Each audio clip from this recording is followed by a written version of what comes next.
الأسبوعين الأولى أخذوا منه عينة على الأردن إنه شكوا معاه مرض شلل الأطفال. بعد أسبوعين من مرضه بتفاجأ إنه الوزارة بترن علي إنه عبد الرحمن هو الحالة الأولى في مرض شلل الأطفال. الخبر كان صعب كتير علينا وزعلنا على عبد الرحمن إنه فيش له علاجات هان. التطعيم بس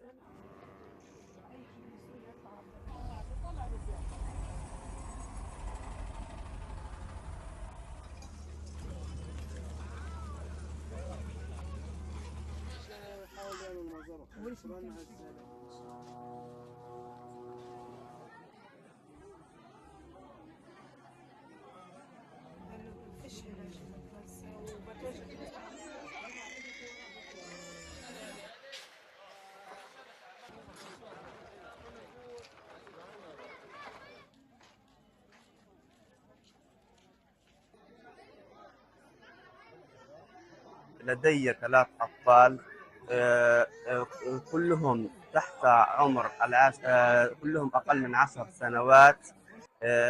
تم دخلنا إلى المؤسسة وأخذوا التطعيم بفضل الله، والحمد لله. نتمنى أن يكون هذا التطعيم وقاية لهم من باقي الأمراض.